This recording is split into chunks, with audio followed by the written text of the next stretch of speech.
嚟自廣東梅州嘅廚師郭科喺青島定居已經16年，今日跟住老朋友尹寶昌嚟到海洋牧場。今年的海參怎麼樣？海參豐收了。今天就準備到這個海洋牧場來捕撈第一次的海參。我就要最大的海參。好，1斤到1斤2兩以上的都給你了。好，謝謝嚴總。一會兒從那個碼頭上上。哦，就那邊。哦，我看到那好多船那裡。一會兒就到。海參係粵菜嘅名貴食材，青島係中國海參嘅主產區之一。北方刺參每年都要夏眠同冬眠，所以4月同11月係海參最肥美嘅時節。尹寶昌自細喺青島海邊長大，養殖海參已經有20幾年。今日係開捕嘅第一日，佢帶住郭科出海撈參。呢片海域深達20米，既抗風浪又防熱保暖，係海參理想嘅安樂窩。但係對於潛水員嚟講，係對生命嘅考驗。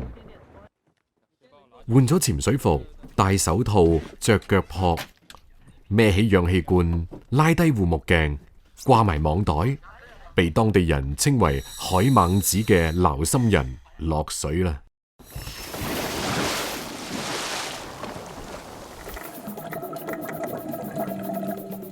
尹寶昌嘅海洋牧場採用底播養殖技術，將人工育種參苗投放到海底，任其自然生長，以海底藻類同浮游生物為食，咁樣嘅品質同野生海參最為接近。海參係戀家型動物，因為蠕動緩慢，一世嘅活動範圍都不過30-40平方米，但係每一隻海參都係躲藏高手，專門匿埋喺礁石底。海猛子要靠火眼金睛先至可以揾到。好嘞，這是今年冬天的第一次撈海參。這時候的海參呢，這個肉厚。1斤左右一條的海參要長多久啊？那種都得5年以上才能長這麼大。啱啱撈上嚟嘅海參，參刺堅挺有力，呈黑褐色，先至算得上係標準好參。海參嘅體壁內存在住一種自溶酶，如果離開海水時間太長，就會融化成水。做這個海參呢，我們要用鐵鍋來，鐵鍋它煮出來的海參呢，深黑色的。不鏽鋼鍋或者說鋁鍋煮出來的海參呢，會發白，會掉顏色。做乾海參呢，它是煮10幾分鐘，它就可以拿去做烘乾。像我們這種是鮮吃海參，所以呢，我們就是要煮夠80分鐘，煮出來的標準呢是要實心，很硬。一切都準備就緒，郭科將海參帶返餐廳，將喺海邊煮好嘅海參冰鎮12個鐘頭，海參就會漲化成原來嘅大細，跟住落嚟就係調味。剛入行的時候做一個冰鎮鮑魚，就是用冷滷水來去泡的，所以今天呢先做一個冷滷海參，味極鮮，蒸魚豉油，萬字醬油，廣東的魚露。因為不能有油脂，所以就不能去靠動物來去提鮮，所以我只能靠蔬菜來去提這個鮮味。將煮好嘅滷水放涼，再浸泡海參4個鐘頭以上入味。上台前仲有一道工序，用柚子醋、火龍果汁混合大豆卵磷脂打發成泡沫作為蘸料。我用海參蘸着醋吃，所以用了分子料理裡面的一個泡沫技術，把它融進去，方便吃到這種酸味，而又不影響我這道菜品的儀態。實心海參肉質軟糯，鹹香嘅滷水被果醋嘅酸甜中和，呢味主打菜令人耳目一新。除咗海參，青島嘅對蝦、梭子蟹、鮮鮑、海腸等都久負盛名。當我來到青島之後，我會發現，哇，這邊的食材太棒了，我就想用我粵菜的烹飪思維去做融合和提升青島的東西。呢味五珍燴就好似活海鮮版嘅佛跳牆，鮮字當頭，內容紮實唔花巧，同粵菜尊重食材本味嘅做法不謀而合。蝦頭經過乾煸，獲取蝦油。郭科準備整一味自細就識嘅客家菜。客家人中意咩都可以用肉。細嗰陣時嘅煎豆腐係好強項，因為從細到大幫老豆煎豆腐啦。國科嘅廚藝嚟自淵源家學，阿爺嗰一輩就係廚師，所在嘅鄉村更加係廣東著名嘅廚師之鄉。呢味客家釀豆腐，國科將嚟自廣東大山嘅味道同青島嘅海洋氣息完美結合。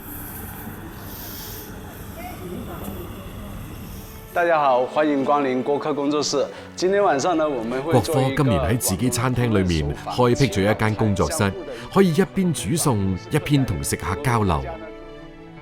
自從我來之後呢，我打破了魯菜粵菜，我做的是什麼？是青島菜。我只是把粵菜融到裡面來去，因為我要為這個城市添光加彩。感謝大家來捧我們的場，謝謝。謝謝。雲南從海拔6700幾米嘅梅里雪山到海拔76米嘅紅河河口，南北900幾公里嘅空間裏邊，橫跨7個氣候帶，相當於海南到黑龍江嘅氣候變化。呢片秘境唔單止保存住豐富嘅生物多樣性，更孕育住形態各異嘅食材，令主廚們為之向往。哇，好新鮮啊！這新菜。你看，別的女生都喜歡逛商場，我就喜歡逛菜市場，真正的人間煙火。對啊，雲南的食材又野又豐富。那每天都像開盲盒一樣。對。行市場係新大理人亨亨同師兄最中意嘅活動。可以吃啊，這個可以天婦羅。可以。水性楊花，大理的海菜。師兄，你看，這是雲南獨有的辣椒，好像叫七彩椒，對不對？七彩椒。啊。不是很辣。不是很辣啊？哦，不，馬上辣出來。這最新鮮的，今天下山的，剛剛那些都不是。看着就好吃，怎麼做？炒啊。我們走吧。吧。從市場滿載而歸，兩個人又捐咗入廚房啦。亨亨同師兄係半個廣東老鄉，又係愛好烹飪嘅同道中人。爸爸是順德人，媽媽是重慶人，我是標準的廣東味，就因為我家裡都是爸爸做飯。我係18歲入行，咁啊做廚房做咗30幾年，早期一直喺廣州啲餐廳度做，突破唔到個瓶頸，咁啊於是接受到一啲外省餐廳嘅邀請，幫佢帶一批粵菜徒弟，咁啊同時咧學佢本地嘅地方菜。中意呼朋喚友、露營野餐嘅亨亨，遇見四處漂泊做粵菜教官嘅師兄，喺大理一拍即合，將朋友間嘅戶外聚餐演變為私人訂製野宴，令到向往大自然嘅人感受野外擺台嘅魅力。最近佢哋又接到新訂單，按照慣例要設計線路同菜單，團隊就一齊出發踩點。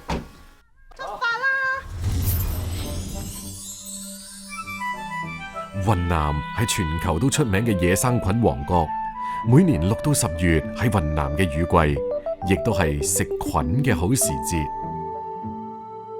今天我們能採到什麼菌子？松茸，然後牛肝菌、桂花菌、虎掌菌。有沒有燕窩菌啊？燕窩菌有的，這要看我們的運氣。蘇金蘭係採菌經驗豐富嘅老鄉。跟住佢，兩位孤勇者可以大膽咁採菌啦。低海拔菌多而味淡，海拔越高氣溫越低，野生菌生長慢，滋味積累得越濃郁。松茸只生長喺3000米海拔以上，冇任何污染嘅叢林瀝林裏邊。松茸係最難揾嘅菌之一，通常隱匿喺松針覆蓋嘅腐殖土裏邊，眼要尖，鼻要靈。好像有聞到松茸的味道，好像有點甜甜的味道哎。我們這裡在哪裡有這個。哦，看到了。是嗎？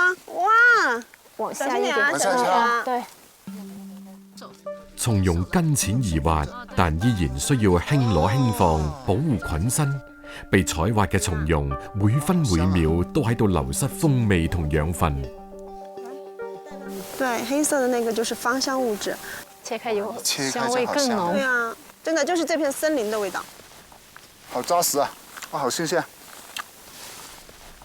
今日嘅採集佢哋居然運氣爆棚，收穫滿好，滿繼。續走。我有洞。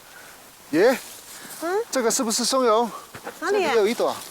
來看一下。哎呀，真的是啊！天哪！將挖過松茸嘅地方重新掩埋，保護好睇唔見摸唔到嘅菌絲，係採菌人同自然嘅默契。從海拔3000米回落到2000米左右嘅區域，有住最豐富嘅野生菌品種。這個長得有點歪，它底下就像貓科動物的一樣。這個是黃虎掌的那個五花肉的味道，哎，真的，真的。天哪天哪！哇，奶將軍，奶將軍，你掰一下嘛，它就會流那個汁，特別像奶。哦，果然有牛奶的味道。是啊，这剑手青啊，这手一摸就变色了。對呀，它是有帶點微毒的，蟲子都不吃。好像雲南人就最愛吃這種。對，啊，這裡有好多紅菌子，這就是糖板板那個嗎？對，這個你又不這個能吃。有毒的。你試試看，看一下能不能借小人。快快快把它扔了扔了扔了！吃了馬上糖板板。哇哦，貨還是不錯的。可以的，可以。收起來吧。好，你準備下山。好的。怒江州線花店距離大理古城大約5個鐘頭車程，海拔3600幾米嘅草甸濕地，人煙稀少，係團隊精心尋找嘅野宴目的地。亨亨同師兄清洗從大理帶嚟嘅豐碩成果，馬上要派上用場。而其他小伙伴都定好咗今日用餐嘅地點。團隊會舉辦一場戶外試驗，菜單同地點都係唔同嘅，食材需要因地制宜，不時不食。阿亮，你們在打酥油啊？能不能給點我們？我們在這裡做菜，想要點酥油。哎，謝謝阿亮。松茸係今日嘅前菜，平底鑊上酥油正喺度融化。酥油它更有手工感，它沒有黃油那麼香、那麼霸道的味道。亨亨幫每片松茸點啲山葵，配埋諾鄧火腿。火腿中嘅游離氨基酸同鮮味嘅松茸碰撞，令舌尖上嘅松茸幻化出更豐富嘅味道。亨亨煮餸看似天馬行空，其實一招一式都係嚟自龐雜嘅專業知識同對食材嘅深刻理解。當地的番茄很優秀嘛，而且它那邊盛產那種黑土豬，就用那個油雞樅去炒了一個肉餡，用到了那個番茄裡面，是用了廣東的釀的方式，然後焗又跟法餐裡面的東西又很像，是用焗的方式和釀的方式結合在一起。